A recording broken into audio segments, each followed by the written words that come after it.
So you just open your first bank account and with that came a checkbook. Or maybe it didn't. If you didn't get a checkbook with your bank account, you're welcome to just go ahead and skip to the next video. Okay. But if you want to learn how to write a check and balance your checkbook, then keep watching. The first thing you need to know about checks is that you can use them to pay for stuff using the money that you have available in your checking account. But when you pay with a check, it usually takes way longer for that transaction to show up in your account than it would if you paid with a debit card. For that reason, and because pretty much your entire bank account information is written on that check, checks are almost obsolete today. Practically extinct. But sometimes it can come in handy, like when you want to give money to someone as a gift, but don't want to buy them a gift card, or to pay for rent when your landlord doesn't have an online portal, or when paying someone for their services, or paying your employees if you ever open a business.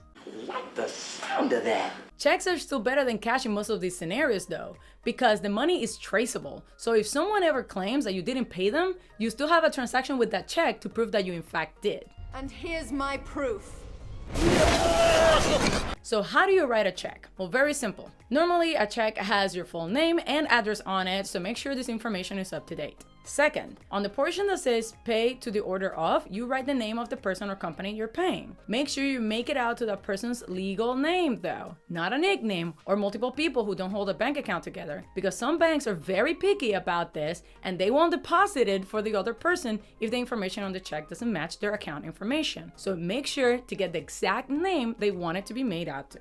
Third, write the date you'd like the check to be available to be cashed out. For example, let's suppose that you're going to pay your pet sitter because you're going out of town. Well, you can post-date the check, meaning that you can write a later date on it, so that the check can only be cashed after they have performed the service, and not before. Fourth, on the little box to the right, write the amount that you would like to pay the other person or company, and on the line right below the payee's name, you must put the same amount you just wrote, but in words. Yes, you heard that right. In words, including cents. Although the cents are normally written as a fraction over 100. Make sure the number in the box matches the written number on the line though. Legally, the teller will have to process the amount written out in words. So if they don't match, that can complicate things. You think? In the memo section, you're welcome to write the reason for the check, like pet sitting on August 12th or something like that, but this is not mandatory.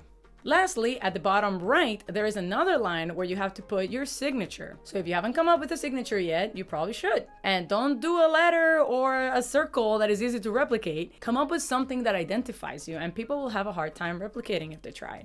I'm just unique. One of the biggest downsides of writing a check, besides the risk of writing the wrong thing on it and that they're not accepted everywhere, is that the money that you are paying the other person will not come out of your account until the other person decides to cash or deposit that check. Meaning that you could have that money in your account for up to 6 months. 6 months? And accidentally use that money for something else. Oh, that certainly would suck. That's why it's so important that you keep track of your available balance separately, preferably in a spreadsheet. And if you haven't downloaded the quick monthly balance sheet template that I made for you, make sure to do that and play with it so you can see what it can do for you. Okay, so that's it for writing a check. Now let's talk about what to do when you are being paid with a check. How do you cash it or deposit it? And how can you tell if a check is fake? Fake? Let's find out in the next video. I'll see you there.